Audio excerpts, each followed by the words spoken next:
Prezado professor Sabino, graça e paz.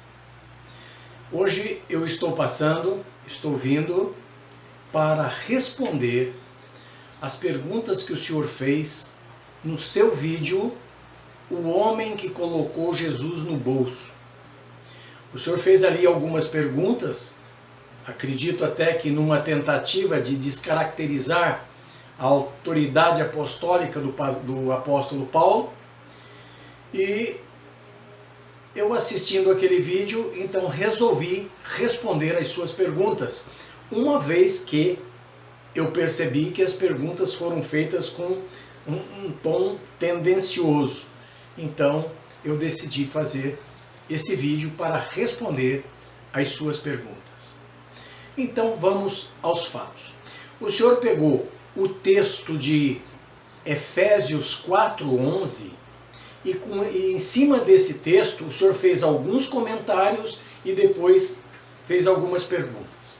Vamos ver primeiro o texto, o que diz Efésios 4:11, para que então nós possamos estar passando as suas perguntas. O texto de Efésios 4:11 diz o seguinte: E ele mesmo deu uns para apóstolos, e outros para profetas, e outros para evangelistas, e outros para pastores e doutores. 4:11 até aí só. Ele diz apenas isso.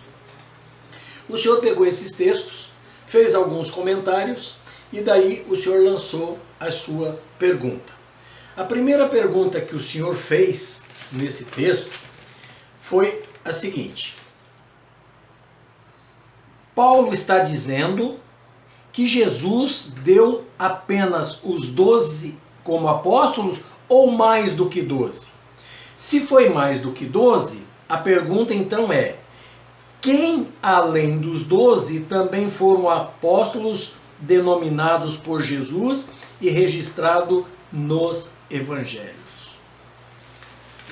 Então veja que o senhor faz a pergunta se Paulo está ali dizendo que Jesus deu apenas 12 como apóstolos ou se deu mais do que 12. E se foi mais do que 12, quem são os que ultrapassam os 12 e que estão registrados no Evangelho?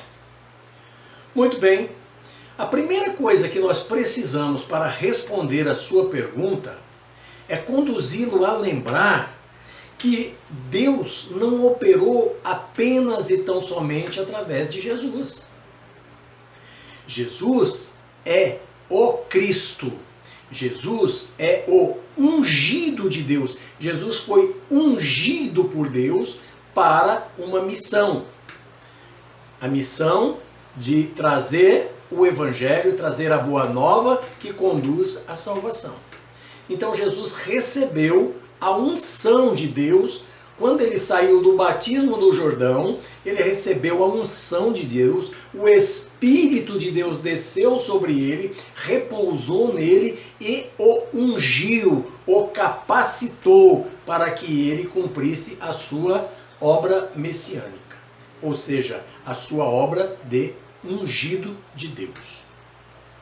Então, tudo o que Jesus fez foi dirigido por esse Espírito de Deus que estava nele, que habitou nele, que trouxe para ele a palavra de Deus, as verdades de Deus, as revelações de Deus. Esse Espírito trazia e colocava em Jesus, e Jesus então repassava, pregava e ensinava. Porque Jesus é o homem, o filho de Maria, nascido de mulher, sob a lei. Então este é Jesus. Agora, a unção que ele recebeu foi uma unção do Espírito de Deus. Então foi o Espírito de Deus atuando nele, através dele, que agiu sobre a terra. Isso não anulou a individualidade de Jesus. Jesus continuou tendo a sua individualidade de homem. Muito embora ele agisse sob a influência do Espírito de Deus. É por isso que ele diz: o Pai que me enviou, o Pai me deu o mandamento do que dizer, o Pai me ensinou, o Pai me conduziu. Ele sempre vinha se referindo ao Pai, que ele não fazia dele mesmo, ele não falava dele mesmo, mas de acordo com o que o Pai que o havia enviado. Então isso é muito claro na Bíblia. E Deus não operou só através de Jesus. Jesus foi o ungido para uma missão especial definitiva. Mas Deus, esse mesmo Deus que operou em Jesus, ele também comissionou profetas. Esses profetas não receberam unção de ninguém pessoal, não foram conduzidos por ninguém, não foram capacitados por ninguém. Eles recebiam de Deus a inspiração e passava. Tanto é que eles diziam, assim diz o Senhor, e entregava o que vinha. O Senhor manda dizer, assim diz o Senhor, e entregava e passava. Esse mesmo Deus que capacitou os profetas, que ungiu Jesus, também escolheu os 12 apóstolos. Os 12 são escolhidos por esse mesmo Espírito que atuava em Jesus. Então Jesus não escolheu dele mesmo, mas segundo o Pai. E aonde nós encontramos a convicção disso? Na oração intercessória de Jesus, lá no Evangelho de João, quando ele diz, Pai, dos que me destes, nenhum se perdeu. Olha, dos que tu me deste, nenhum se perdeu, a não ser o filho da perdição, que foi para o lugar que lhe era devido.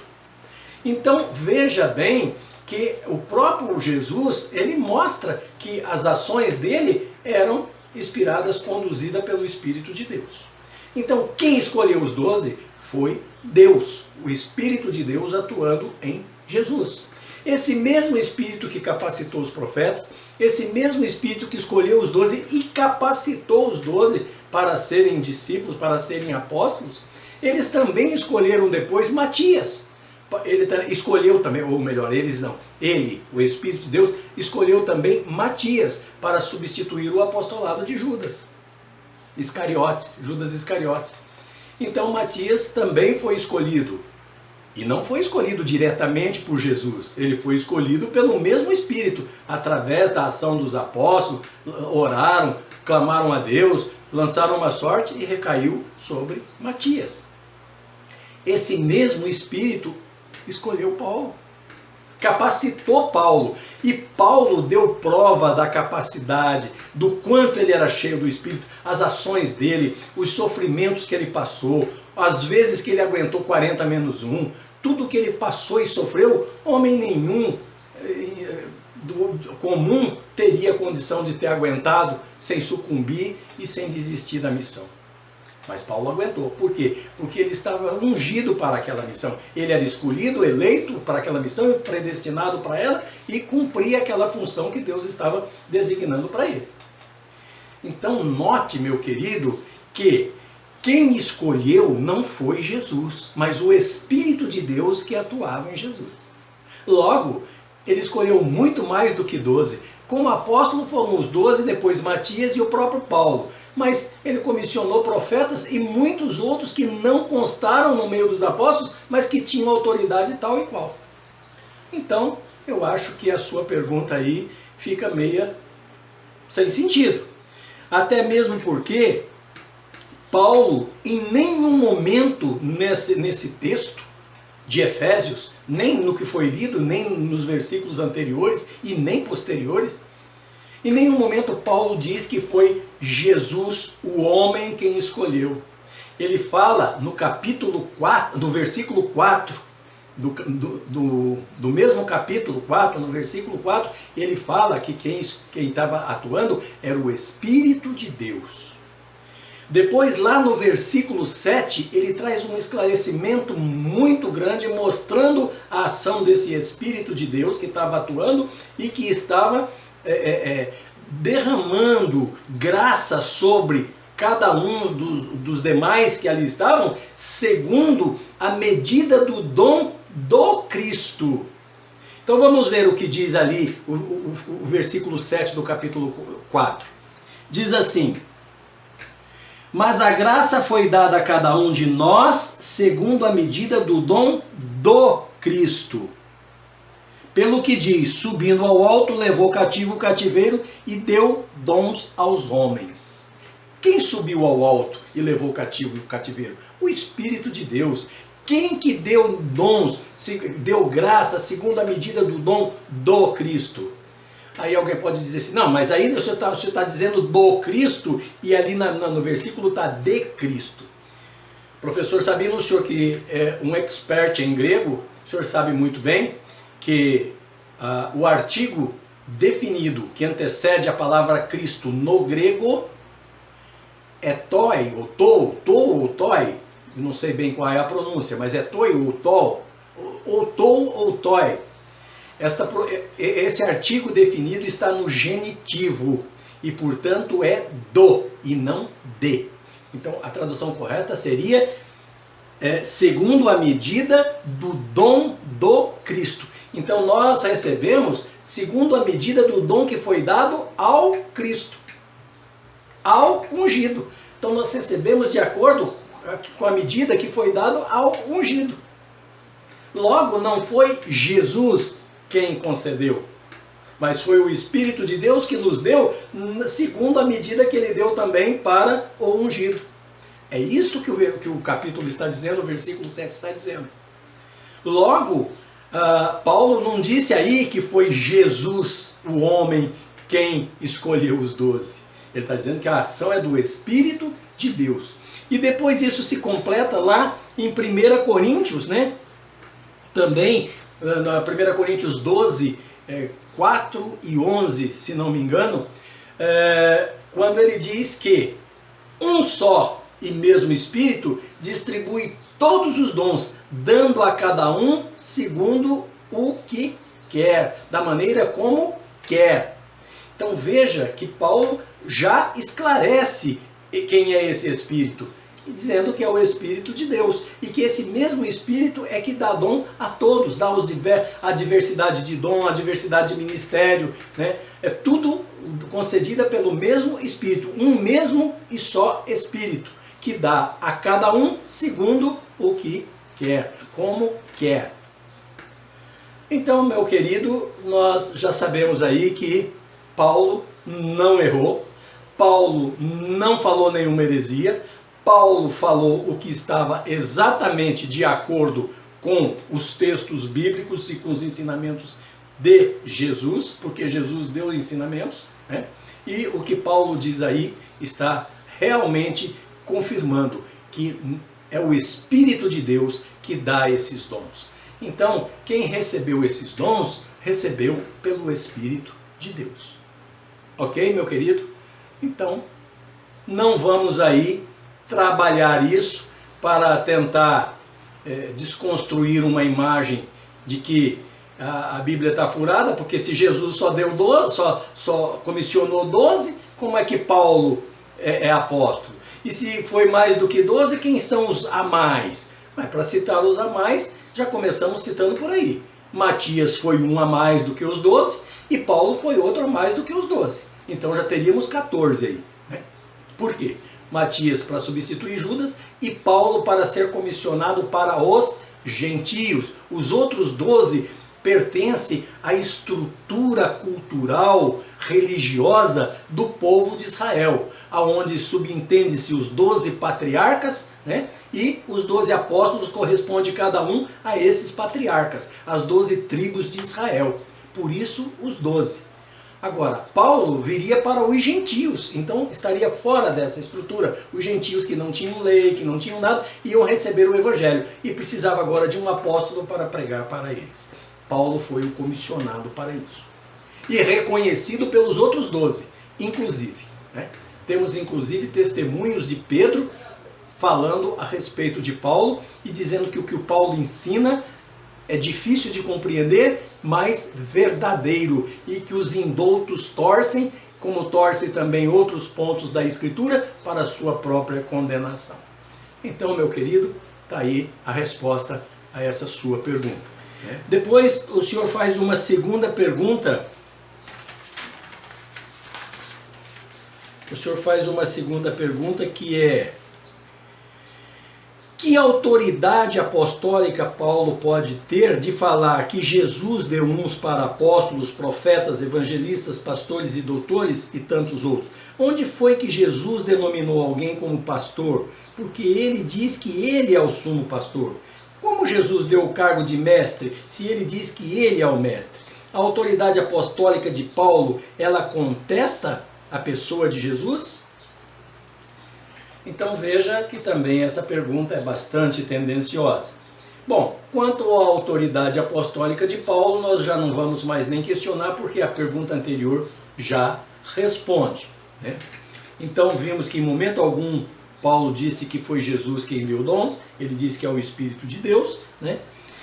Mas agora, por um outro lado, eu quero só chamar a sua atenção para um detalhe.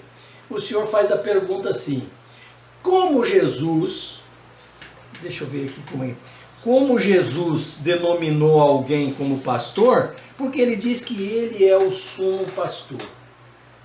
Ora, meu querido professor, essa pergunta aí foi bastante infantil até, me perdoe.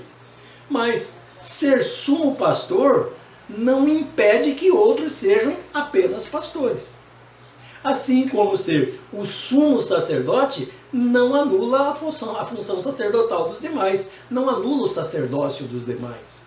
Ser o sumo pastor é ser o primeiro, o maior, o comandante, a autoridade máxima entre os demais pastores. Ele é o sumo pastor, mas ele tem os seus eleitos aqui, os seus escolhidos aqui, para conduzir rebanhos. E qual a função de um pastor? É conduzir um rebanho para onde? Para pastagens verdes e água fresca. Essa é a função de um pastor. E teologicamente falando, né, usando a linguagem conotativa para falarmos, a linguagem figurada, para falarmos desta parte teológica, o que seria o pastor? É aquele que pega as ovelhas do Cristo e a conduz à porta das ovelhas, que é o Cristo, né? Concedendo a ela o quê? Alimento espiritual e água fresca para saciar a sua alma, para sossegar a sua alma, tranquilizar a sua alma, alimentando-a nas sãs palavras do Supremo, do Sumo Pastor, que é a porta das ovelhas. Então o pastor comum conduz essas ovelhas. O pastor do rebanho conduz as ovelhas para onde? Para Cristo. Porque na realidade, Cristo é que é a porta de entrada. Ele é quem recebe essas ovelhas e coloca para dentro do aprisco. O pastor simplesmente as alimenta. Sacia a sede delas com água fresca e com a palavra de Deus. Logo, também não vejo aí coerência nessa sua pergunta, né? Se nós analisarmos o que já foi dito na resposta anterior, o senhor já vai ficar vendo aí quem foram, já está respondido quem foram os a mais, né? Os apóstolos a mais do que os 12, que foi Matias, o próprio Paulo, e é provável que tenha até tido outros que a gente desconhece, mas que exerceram a mesma função, com a mesma autoridade, né? Mas num outro segmento que foge ao nosso conhecimento, foge ao nosso entendimento. Não vou dizer que sim, nem que não, mas admito a possibilidade de ter. Então, meu querido, está aí as suas respostas. Eu acho que em nada essas palavras de Paulo depõem contra o Evangelho de Cristo, em nada ela depõe contra a pessoa de Jesus, em nada ela desmerece Jesus e em nada ela passa por cima das ordens e da determinação de Jesus. Jesus não fez nada dele mesmo. As coisas que ele fez, que ele escolheu, foram segundo o Espírito de Deus, que estava nele. Da mesma forma, os profetas também agiram por esse mesmo Espírito, os apóstolos agiram por esse mesmo Espírito, Paulo agiu por esse mesmo Espírito, e outros que vieram depois também e que vêm até hoje, que estão no mundo até hoje, agem por esse mesmo Espírito. Por quê? Porque é como está explicado em 1 Coríntios 12, que um só e mesmo Espírito distribui todos os dons e ministério a cada um segundo a sua vontade, o seu querer, o seu desejo, os seus desígnios para o cumprimento de uma obra sobre a terra. Ok, meu querido? Espero ter respondido. Não sei se satisfiz a sua curiosidade, a sua vontade, porque eu até acredito que o senhor saiba exatamente tudo isso que eu estou falando. Eu não duvido que o senhor não saiba disso. Eu estou falando apenas porque a pergunta ficou no ar e eu estou dando a resposta, mas eu sei que no seu íntimo o senhor sabe de tudo isso, o Senhor apenas usa esses termos, como eu já falei em vídeo anterior, tentando desconstruir uma crença, uma fé. Não sei porquê, mas é um objetivo que o Senhor tem, não é? E eu volto a repetir que tome cuidado, porque isso espiritualmente é muito ruim, não só para quem ouve, mas para o Senhor também que fala, porque desconstruir aquilo que Deus construiu, tentar desconstruir aquilo que Deus desconstruiu, na cabeça dos incautos pode acontecer, mas dos servos verdadeiros de Deus isso não acontece. E o Senhor um dia terá que responder por isso. Teremos que prestar conta de cada uma das palavras torpes que nós utilizamos. Ok? Desejo de coração que Deus continue abençoando o Senhor, derramando sobre o Senhor a graça dele e iluminando a sua mente para que tenha um encontro verdadeiro com Ele. Sinta de verdade a aproximação de Deus, a presença de Deus, e que o Espírito Santo possa lhe conduzir por um caminho bom, como conduziu os profetas, como conduziu Yeshua, que é Jesus, e como conduziu Paulo e tantos outros obreiros. Desejo de coração as bênçãos de Deus sobre a sua vida. Amém? Que assim seja.